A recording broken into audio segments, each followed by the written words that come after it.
हे पाचर ते माकड हलवत असताना त्याच्या हातातच आलं, हातात आलं आणि जोर जोरानं नंतर ओरडायला लागलं. काय झालं होतं? त्याची शेपूट ह्या लाकडाच्या फटीत अडकलेली त्याला माहितच नव्हती. पण हे पाचर वर आल्यानंतर जोर जोरानं मात्र त्याला कळा येऊ लागल्या. या माकडांचा आवाज ऐकून ते झोपलेले शेतकरी सुतार उठून बघतात तर ते कापत असलेले जे लाकूड होतं तिकडे लक्ष गेलं आणि तिथं ते माकड होतं. तिथं माकड होतं. मग जवळ आले, जवळ येऊन बघतात तर तिथं ते माकड बसलेलं होतं आणि पाचर त्यानं काढलेलं होतं. त्यांनी हातात काठ्या घेऊन ते धावत आले. जवळ आले, जवळ येईल तसं ते परत जास्त ओढायला लागला आणि त्याच्या हातातलं पाचर त्यानं खाली फेकून दिलं. फेकून दिलं.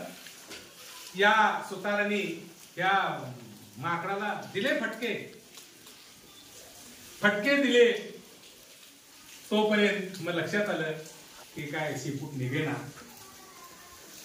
त्यातला एक सुतार होता, तो वर चढला. तिथं खाली पडलेले हे पाचर घेऊन तो वर चढला आणि हातोडीनं त्या फडीत परत मारल्यानंतर काय झालं, त्या माकडाची शेपूट निघाली. पण तोपर्यंत त्या शेपटीचे 2 भाग झालेले होते, अंगापासून तुटलेला होता. म्हणून इथं शेपूट काय आहे, छोटीशी आहे. तर अशा पद्धतीनं या दुसऱ्या सुतारानं त्याला हाकलून लावून दिलं आणि मग माकड रडत रडत रडत रडत रडत रडत म्हटल्यानंतर जरा असं डोळ्यातनं पाणी काढलं तरी सुद्धा चालतंय, डोळ्यातनं पाणी यायला. अशा पद्धतीने ही गोष्ट आहे.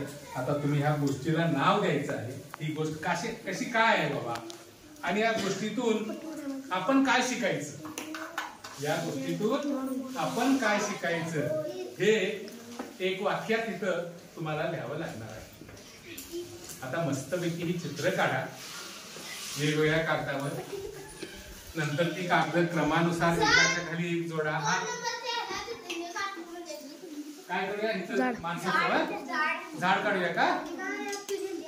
चालेल, काय अडचण आहे बघा. इकडे दूरवर झाड काढलंय. हे झाड होतं आणि या झाडाखाली आता हे सुतार झोपलेत असं टाकूया आपण. जीवन हे झोपलेत, हे काय केले, जीवन जगू. चालेल. आता तुम्हाला गोष्ट सांगता येईल की नाही? घरी गेल्यानंतर चित्र दाखवायची आणि गोष्ट सांगायची, चित्र दाखवायची, गोष्ट सांगायची. आलं लक्षात? हा, आवडली काय गोष्ट?